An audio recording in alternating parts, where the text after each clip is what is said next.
What's up, guys? We are finally back in the office here after a week on the road at Duke. I'm super glad to be home. Now we just gotta wait it out for this new baby to come. Anyway, today we are coming at you with another best new running shoes released this month video. I actually didn't do one of these in December because we had so much overwhelming content to get through from TRE, but we're back to our regularly scheduled programming this month, and I'm gonna cover all of the top releases hitting this month. So if you like this video and if you like all this content, make sure to subscribe to our newsletter. I'll put that in the link below. Also, if you're going to buy any of these shoes, they're brand new. There's not going to be many deals on them, so make sure to go through my link through Running Warehouse. I'll get a commission. It helps support the channel, and Running Warehouse has the best return policy out there, 90 days, no questions asked. So if one of these weird speed day shoes doesn't quite work for you, you could send it back. All right, guys, enough housekeeping updates this morning. Let us get into it. All right, guys, so first up, we have the Mizuno Wave Rebellion Flash 2 and Wave Rebellion Pro 2. So these two guys from Mizuno both released last week. And the Flash 2, which I'm holding here, is Mizuno's Speed Day option. And then the Pro 2 is Mizuno's Marathon Racer. So I got to see and hold both of these at TRE. I got to feel them. I saw the Pro 2 and was blown away by some of the new geometry changes they made to that shoe. And then I also saw the Flash 2, and I immediately knew I was going to get this guy because I've been going deep into this plated trainer segment, building a little bit of a specialty here because I love running fast. I love training. So this is the area where I'm really drilling down, especially now that I'm working some more plated training shoes back into my rotation. So what sets these shoes apart from a lot of the other speed and racing shoes on the market is what you'll see back here, this little heel cutout. So it's not as pronounced on the Flash 2, which is the training version, but on the Pro 2, as you can see, it's very aggressive. There's almost nothing to land on. And what this geometry allows for is when the shoe is flat, you get more stack underneath the midfoot. So I think there's almost 45, 50 millimeters of foam underneath the midfoot, which allows Mizuno to bypass those World Athletics rules, which say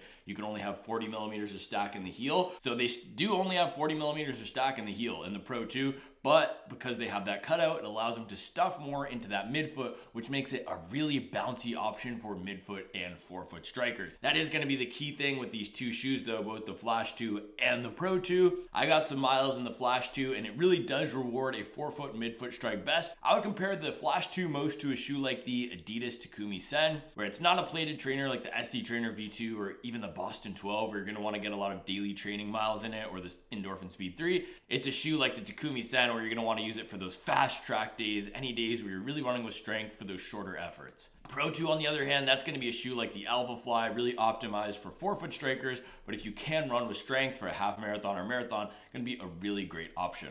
Flash 2 comes in at $170, Pro 2 comes in at $250, which, believe it or not, is actually an affordable price for a race day shoe with that much foam and a bit of a gimmick. I was surprised that they didn't bump this price up to $260, $270, given how we've seen pricing trends on the market. Both of these are available now. I'll put the link in the description below. All right, guys, next up we have the Asics Gel-Nimbus 26.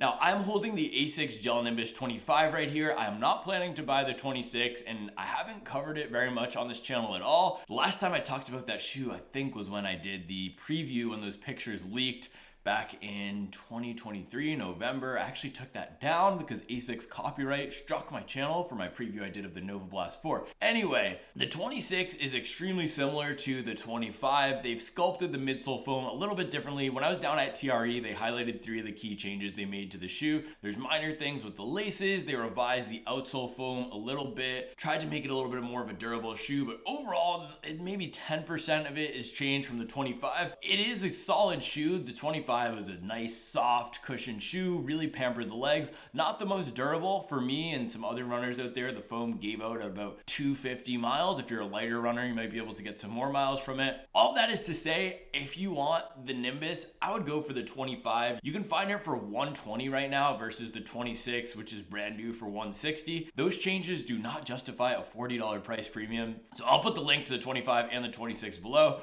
But if you are considering getting a new max cushion shoe, I would go for the Nimbus 26.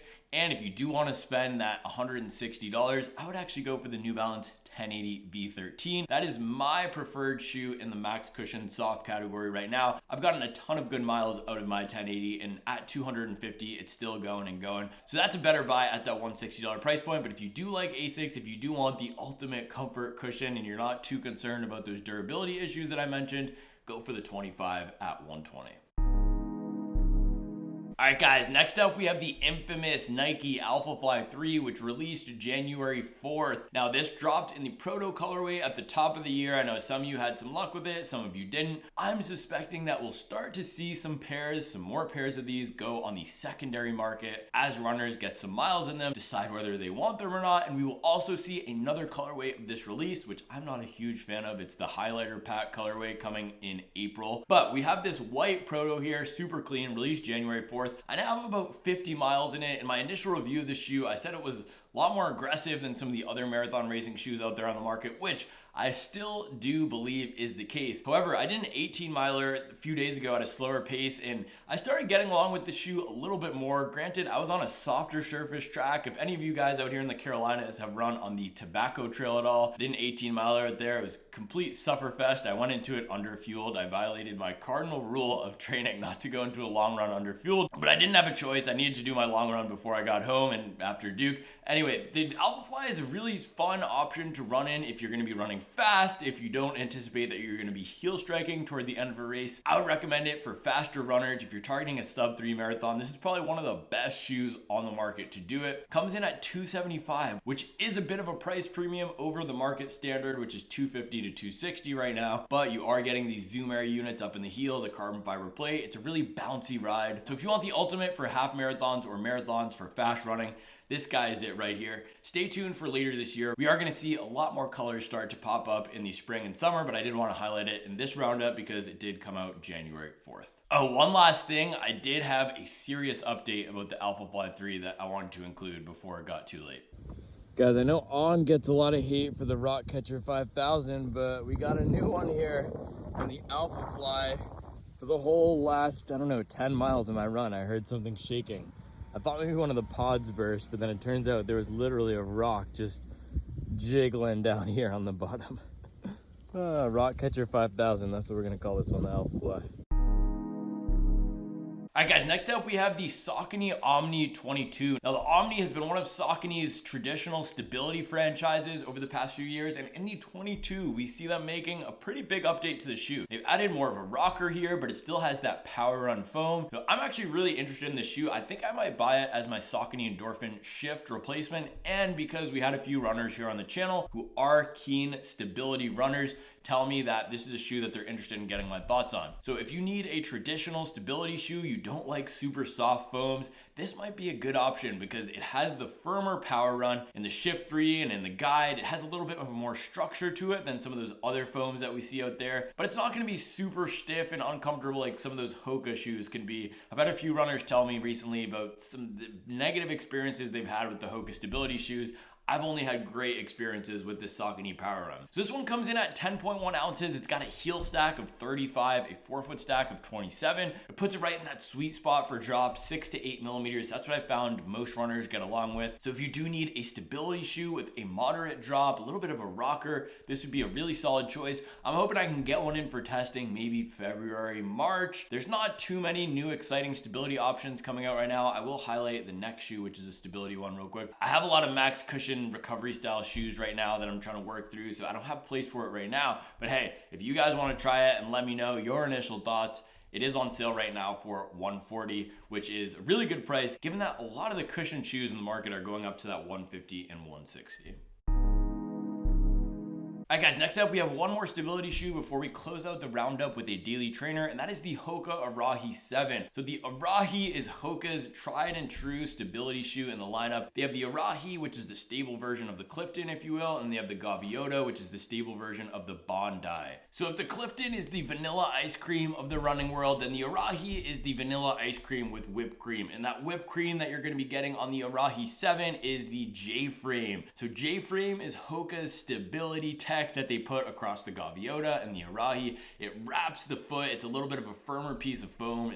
It's shaped like a J. That cradles the foot, adds some more support as you're running along. Now, I've talked to a few different runners recently. One of my friends up at Duke uses this shoe, and he told me he only really likes this for walking. It can be a little bit stiff and firm for running. And I found that most of the Hoka wearers out there do prefer the shoes for walking and gym use over running. However, Hoka is a top brand right now. They're one of the top 2 brands that I see popping off in the burbs. You got Hoka, you got On. Nike's been cast aside. I'm trying to keep the Nike legacy alive with my Vomeros and pegs out here, but I'm on a team of 1 in the drop off and pickup line in my pegs. There's not a lot of us out here, and I have been wearing the Ghost Max a little bit more, so maybe even I'm shifting to Team Brooks over Team Nike. Anyway, if you do need a mild stability shoe, that's what the Arahi is for. I know a lot of runners, especially if you do some running and walking, that style of training, if you're just getting back into it, if you want something that looks decent for going to work and then doing some treadmill miles, that's where the Arahi is really going to come into play. I wouldn't recommend this for ripping off 2-hour long runs on the weekend.